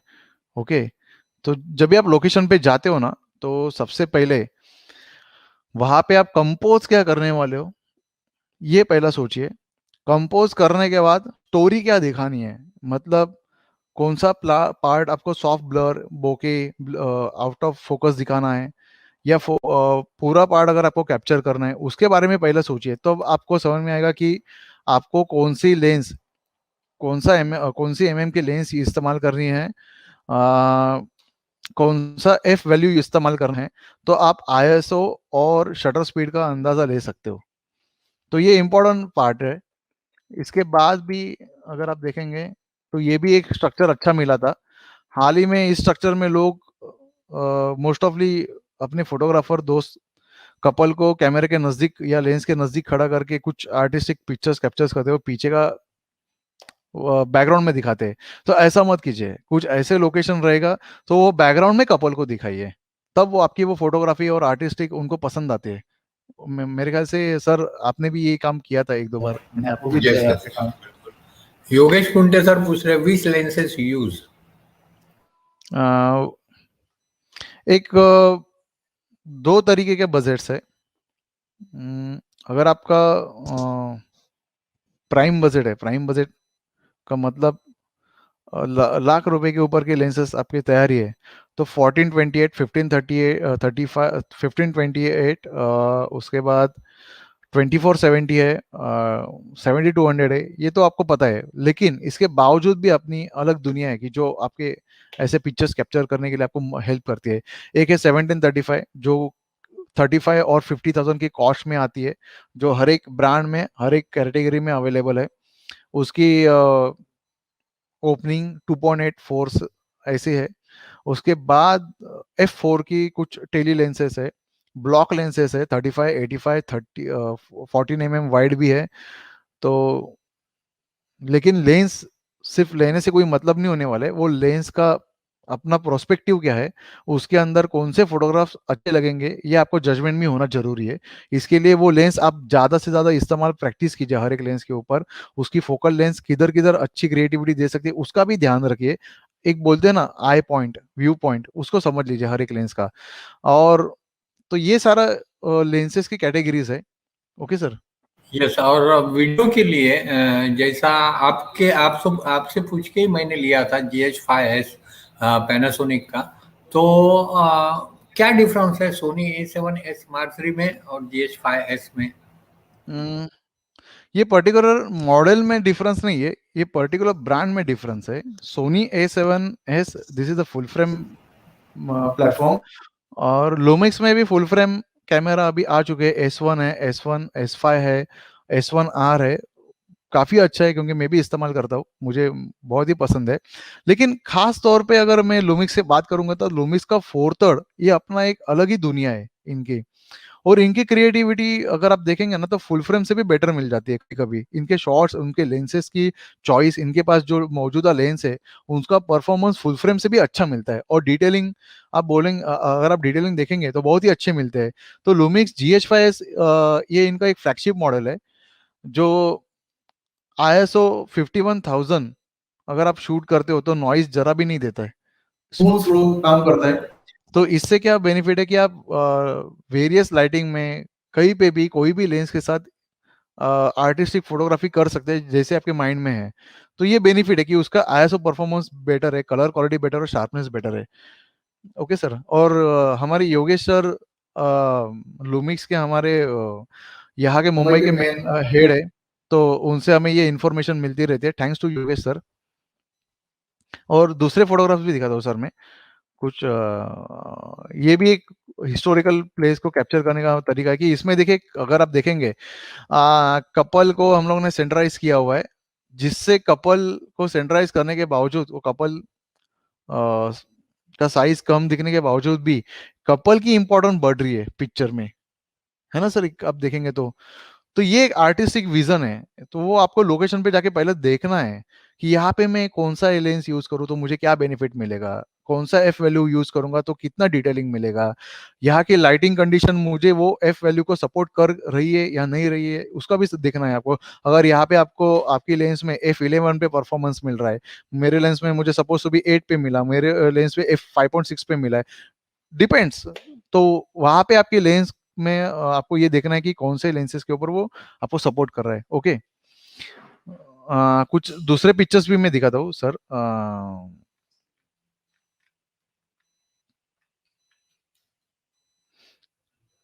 ये सर एक बीच पे हम लोगों ने शूट किया था। सडनली हम लोग बीच पे पहुंचे और क्लाइमेट बरसात जैसा एक तूफानी हो गया था। तो इसका हम लोगों ने एडिशनली बेनिफिट उठाया और दिखाना यही चाहता था एक्चुअली। यहाँ पे क्लाइमेट ऐसा था कि हमें सोचने का और कंपोजिट करने का मौका नहीं मिल रहा था।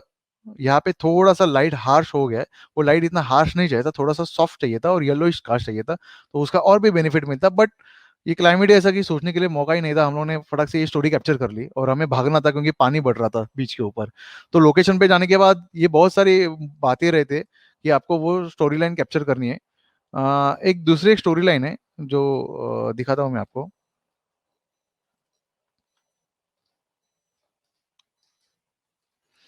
ये हम लोग ने डोना पावला में शूट किया था सर, डोना पावला में। और कपल ने टाइमिंग ये ऐसा हुआ कि कपल हमें इस लोकेशन पे रात को लेके गए।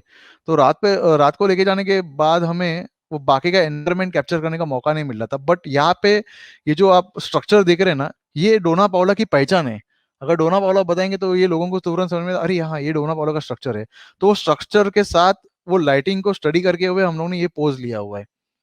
तो वहां पे जाने के बाद ये आपको स्टडी इतना प्रोफेशनलिज्म से देखना है, बारीकी से देखना है, तो आपको प्री वेडिंग और भी मजेदार हो सकता है। Okay sir. वो आपने एक फोटो मुझे दिखाया था, होटल के बाहर बैठे थे। वो फोटो क्या आपके पास है अभी? आपने क्या है? होटल के बाहर? नेचुरल लाइट में नाइट टाइम में क्लिक किया हुआ। Yes yes yes yes yes yes, वो नहीं अभी तो उनका परमिशन नहीं है वो क्लाइंट का दिखाने के लिए एक्चुअली, तो वो मैं ला नहीं सका, सॉरी टू वे से यू। जिनकी परमिशन थी तो उनका मैं लेके आया हूँ। एक मिनट। सर ये भी एक चीज़ मैं बताना चाहता हूँ दर्शकों को हमारे। ये फोटोग्राफ आप देख रहे हो स्क्रीन पे, ये फोटो के ऊपर बहुत सारे लोगों ने मुझे कमेंट किया हुआ है और बहुत सारे लोगों को ये पसंद आया है। ये एक्चुअली भाईंदर में अगर आप उत्तन साइड में जाते हो ना तो वहाँ पे मीठा घर है, तो मीठा घर में भी फोटोग्राफी कर सकते हैं। बट मीठा घर के साइड में यहाँ पे कुछ पेड़ सूखे हुए थे और वो कुछ हाइट तक बढ़े हुए थे, तो इसका हम लोग ने फील कैप्चर किया हुआ है। यहाँ पे भी हम लोग ने स्काई को भी मेंटेन करते हुए यहाँ पे कपल्स के ऊपर साइड में लाइटिंग, थोड़ी सी हल्की सी लाइटिंग दी है। मेरे ख्याल से अभय सर ये शूट के टाइम आप मेरे साथ थे, आपने भी देखा हुआ है। ओके, तो ये काफी सारे स्टोरीज है कि आप कैप्चर कर सकते हो। एक ओल्ड स्ट्रक्चर था ये कुएं का, जिसकी एजेस गिरी हुई थी, तो इसका भी हम लोग ने यूटिलाइज किया हुआ है। इसका यूटिलाइज हम लोगों ने wide angle 14 mm block lens के ऊपर किया हुआ है, तो ही तभी इसका इतना व्यू और इतना स्ट्रक्चर हमें मिल रहा है और ये ब्यूटी मिल रही है, और इसके अंदर कपल को हम लोग ने एडजस्ट किया हुआ है। ओके, एक सील आउट का भी मेरे पास एक बेहतरीन एग्जांपल है। अबे सर ये भी एक सील आउट का एक अच्छा सा एग्जांपल है। इसके अंदर हम लोग ने हल्का सा कपल के ऊपर फील लाइट, सनलाइट को ही पकड़ के बनाया हुआ है, कोई रिफ्लेक्टर या कोई कुछ यूज नहीं किया हुआ है। ये 50% एक्सपोजिंग में काम किया हुआ है एक्सपोजर के साथ, और 50% एडिट में काम किया हुआ है, तो ये दोनों का कॉम्बिनेशन है कि ये पिक्चर इतना आर्टिस्टिक हमें मिला है। Okay sir. यस। किसी हमारा समय कितना बजेगा सर, तो हिसाब से मैं इतना ही है। ओके, ये भी एक सेकंड सर, आपका माइक। ये भी एक पिक्चर है जहाँ पे हम टाइमिंग शॉट्स बोलते हैं ना, ये जिसमें आपको पेशेंस रखना है। पेशेंस तो आप रख रहे हो लेकिन कपल को भी रखना है। कपल तभी पेशेंस रखेंगे जब ये आपकी मास्टरी आपके पास हो, आप उतने कैपेबल हो, तो कपल आपको रिस्पेक्ट करेंगे। जो आपने सवाल पूछा था कि क्लाइंट हमें कैसे सपोर्ट करेंगे, क्लाइंट तभी सपोर्ट करेंगे जब भी आपके पास ये हुनर हो या आपके पास उसकी स्किल हो और आपके पास उसका डेटाबेस हो। इसके लिए हम लोगों ने 20 मिनट तक हम लोगों ने पेशेंस रखे थे ये शॉट्स कैप्चर करने के लिए सर, एक शॉट कैप्चरिंग करने के लिए। आप सोच सकते हो। कुछ दूसरे भी शॉट्स हैं मेरे पास। तब तक जिनके कुछ क्वेश्चंस है वो आप दे सकते हैं, लिख सकते हो। क्वेश्चन के आंसर जरूर जितेंद्र सर करेंगे। साथ में ये भी गोवा का चर्च है, जो ओल्ड चर्च है। डोना पाउला से आप, सॉरी डोना पाउला नहीं, ये पंजिम में मिलता है आपको ये। और ये काफी स्ट्रक्चर बहुत अच्छा है। सी देखिए, मैं प्री वेडिंग पे जाने के बाद ना मैं कपल को इंपॉर्टेंट देता हूँ। मेरा कपल को इंपॉर्टेंट 30% रहता है, 70% इंपॉर्टेंट उस लोकेशन को रहता है। क्योंकि वो घर आने के बाद अगर उनको मैं क्लोजअप शॉट्स दिखाऊं तो वो बोलेंगे ये तो वेडिंग में भी कैप्चर कर सकते थे, तो ये भी यहाँ पे भी शूट कर सकते थे, वो आपका लोकेशन हमको फील नहीं आ रहा है। क्या तो किया वो कहाँ से दिखाए? That is the main question. तो सो इसी चीज के लिए आपके पास लेंस का कैटेगराइज लेंस होनी जरूरी है कि वो वहां पे लोकेशन पे जाने के बाद आपका काम अटकना नहीं चाहिए। तो लेंस परचेस करने के टाइम आपको ये सारी चीजें ध्यान में रखनी है सर। ओके, सी देखिए, मैं प्री वेडिंग के फोटोग्राफ्स मेरी शोरील दिखाना है क्लाइंट को तो बात अलग है। ये मैं आपका कॉन्फिडेंस बढ़ाने के लिए ये मैं आपको दिखा रहा हूँ कि आप कि आपको स्पार्किंग हो सकता है उसके अंदर। ओके,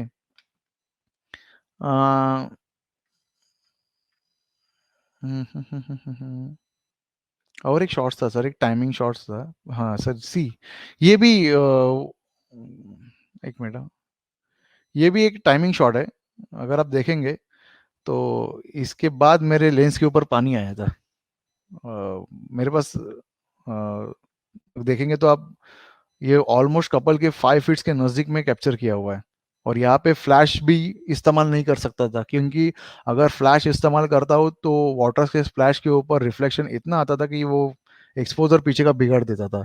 तो ऐसे टाइम आपको अंडर एक्सपोज, जो एक सर ने आप मुझे क्वेश्चन किया था ना कि अंडर एक्सपोज हार्ड सनलाइट में, तो इसका ये बेहतरीन एग्जांपल है कि हम लोगों ने भी ये अंडर एक्सपोज किया था और उसको एडिटिंग में हम लोगों ने उसको एनकरेज थोड़ा कम अप किया हुआ है। ओके, तो सो होप कि आपको ये अच्छा लगे, आपको भी इससे कुछ जिनके आइडिया कुछ आए। क्वेश्चन हो वो जरूर लिखिए, क्योंकि हम लोग राह देख रहे हैं। योगेश कुंटे सर पूछ रहे हैं, what is the normal gear for pre wedding shots? Is it always full frames and long zooms और is it mix of lenses? Mix of lenses, क्योंकि सर वापस से मैं बताना चाहता हूँ कि आप स्टोरी लाइन क्या कैप्चर करते हो। जैसे उनको मिड शॉट में देखिए, मेरे ख्याल से 85 mm के ऊपर आपको ज़्यादा टेली की तो जरूरत नहीं पड़ती रहेंगी।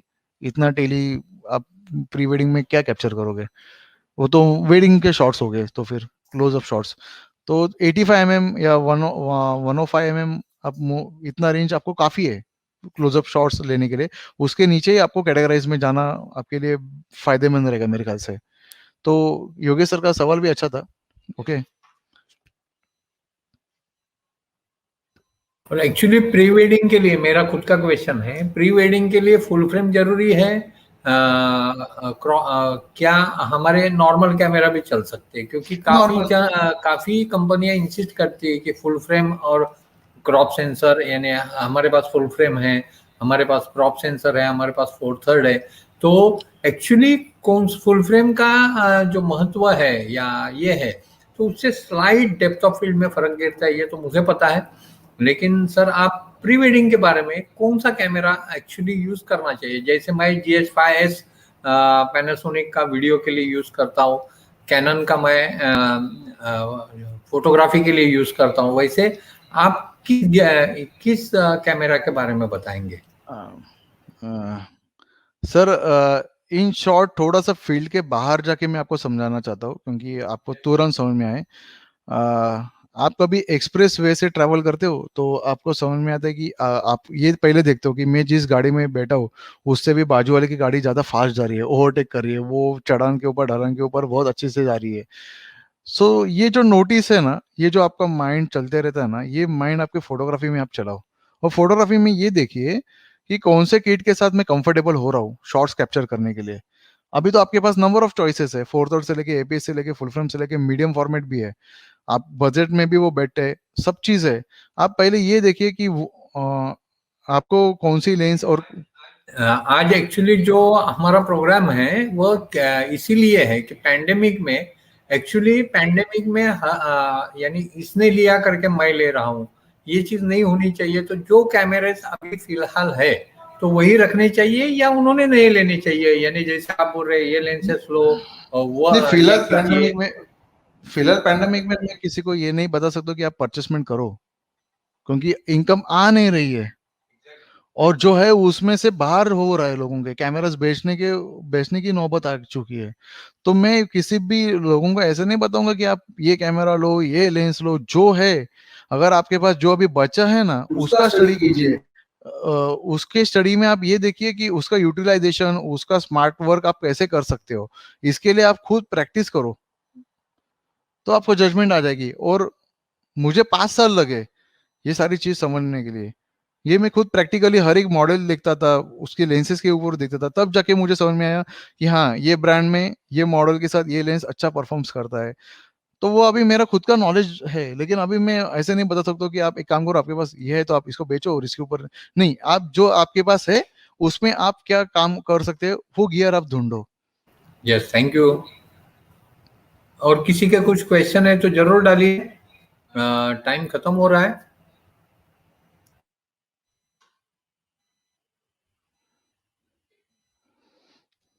बात करने के लिए सर तो बहुत सी चीजें है सर। बिल्कुल बिल्कुल। एक्चुअली दूसरी चीज है कि जो लेंसेज के चॉइस है, यानी अल्ट्रा वाइड, तो अल्ट्रा वाइड कोई बोलता है 12 mm लेना चाहिए, कोई बोलता है 14 mm लेना चाहिए, कोई बोलता है 16-35 लेना चाहिए। तो वाइड के बारे में आपका क्या सोच है कि कौन सी लेंस एक्चुअली आइडियल है? ओके, सर एक काम करते हैं, आप अपना माइक म्यूट रखें क्योंकि आपका यहाँ से भी वॉइस जा रहा है, तो वो डबल माइक। ओके। ये सवाल बहुत ही अच्छा है। आप एक काम कीजिए, वाइड एंगल है ना, वाइड एंगल में कॉमन इश्यूज क्या है? तो कर्व आता है, वो आपको कंपोजिशन में बिठाना या एडजस्ट करना वो जमता नहीं है। उसके बाद वो अलग ही क्या बोलते हैं, अनप्रोफेशनल इमेज दिखती है। वो काफी सारे वाइड एंगल के इश्यूज है। वाइड एंगल के ऊपर काम करना इतन आइडल की आइडल की आइडल के ऊपर ही मैं बात करता हूँ कि वाइड एंगल इतना इजी नहीं है कि आप उसको टेली लेंस की तरह या 85 mm की तरह तुरंत उसके ऊपर जंप के ऊपर आप काम कर सकते हो। वाइड एंगल का कंपोजिशन करना या उसको उस लेवल पे जाके बैठाना ये इतना आसान काम नहीं है। आप सबसे पहले कोई भी लेंस परचेस करो वाइड एंगल की, और आप अपने कैमराज में उसकी जो लाइनिंग कर्व शेप होता है उस शेप को मेंटेन कैसे रख सकते हैं, टिल्ट करके, या तो उसका थोड़ा सा फोकल लेंथ बढ़ा के, या तो कंपोजिशन में पहले ये देखना है कि कपल अगर कहाँ पे खड़ा रहने के बाद वो उनका प्रॉपर बॉडी लैंग्वेज मिलता है, क्योंकि वाइड एंगल में नजदीक करेंगे तो वो जोकर दिखेंगे, अलग दिखेंगे, वो फनी लगेंगे, कॉमिक लगेंगे। तो ऑलमोस्ट वाइड एंगल में अगर आप वाइड एंगल यूज भी कर रहे हो ना, या कुछ भी लेंसेज यूज कर रहे हो, तो कपल का एक प्रोपोर्शनेट रहता है वो लेंस के साथ कि फलाना डिस्टेंस पे उनको रखेंगे तो प्रोपोर्शनेट में वो अच्छा आएगा। तो इसका स्टडी पहले आपको करना है कोई भी लेंस परचेस करो। सेकेंड, अगर आप 35 mm यूज कर रहे हो तो 35 mm में भी कपल का डिस्टेंस कितना होना जरूरी है, ये सबसे इंपॉर्टेंट क्वेश्चन है। क्योंकि 35 mm के साथ आप कहीं पे भी कपल को खड़ा करके वो शॉट्स नहीं ले सकते हो। अगर आप फिल्म देखेंगे तो फिल्म में भी 35 mm का इस्तेमाल अलग तरीके से होता है।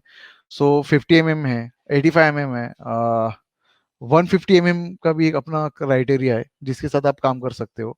तो देखना यह है कि आपको जो लीडिंग जो लाइंस है वो लाइंस आप कैसे मेंटेन करते हो, जो कर्व शेप ना हो, जो अपनी ओरिजिनल इमेज दिखा सकते हो। तो उसको देखना है आपको, लेंस को नहीं देखना है। लेंस लगाने के बाद व्यू फाइंडर में आपको इसका जजमेंट देना है। ओके। तो नहीं, ऐसा कोई कॉमन सेटिंग नहीं रहता है। वो लोकेशन के ऊपर डिपेंड रहता है। गामास भी रहते हैं, क्रिएटिव प्रोफाइल्स भी रहते हैं, स्टैंडर्ड, नेचुरल, वाइविड। वो लोकेशन पे जाने के बाद ही आपको समझ में आता है। आप यहाँ पे माइंड सेट करके नहीं चल सकते कि वहां पे जाने के बाद 5-6 केल्विन रखना है, इतना। ऐसा कुछ भी नहीं है। वहां पे जाने के बाद आपको वो पहला देखना है मेरा कंपोज क्या है, कि मुझे स्ट्रक्चर क्या कैप्चर करना है, तो स्ट्रक्चर में कपल कहाँ पे रहेगा। उसके बाद एफ वैल्यू कितनी रखनी है, कि डेप्थ कितनी लेनी है, लाइटिंग मेरा कैसा आ रहा है, लाइटिंग के साथ एक्सपोजर कैसा मेंटेन हो रहा है। अगर एफ वैल्यू आपका F11 रखना जरूरी है तो आपका आईएसओ परफॉर्मेंस नहीं हो रहा है उस कैमरे के साथ, या वो लेंस के साथ नॉइज आ रहा है, तो शटर स्पीड कम करना है तो कितना कम करना है। ये सारी चीजें वो लोकेशन पे जाके जाने के बाद निर्भर रहती है सर।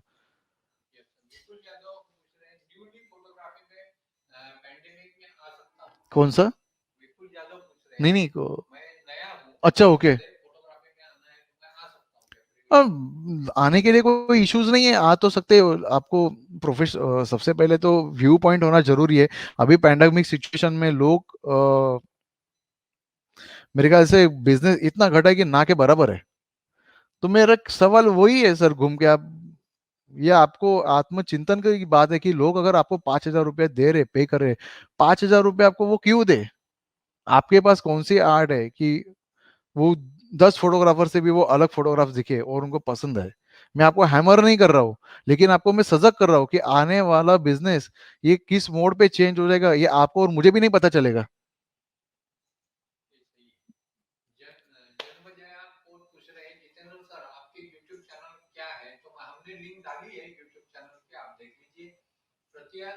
जितेंद्र अनिल नाइक के नाम से है। Thank you sir.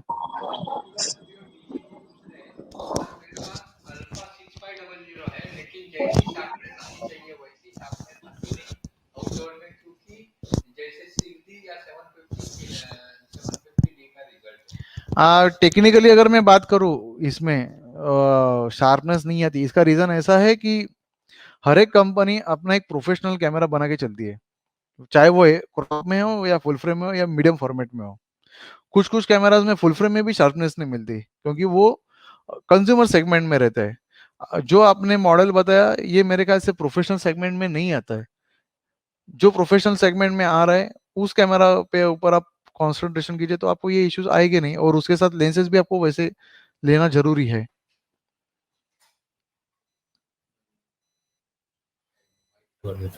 तो दोस्तों जितेंद्र नाइक सर आए और यहाँ पर आके उन्होंने जो हमारा आज का इंटरैक्टिव सेशन था, मेरी सोच थी कि इंटरैक्टिव सेशंस करेंगे। सर को मैंने यहाँ पर मेरे स्टूडियो में बुलाया था और हमने यहाँ पर जो इंटरैक्टिव सेशन किया, इससे काफ़ी मदद मिलेंगी आपको प्री वेडिंग एडिट अच्छा करने के लिए। तो मैं तहे दिल से धन्यवाद करता हूँ।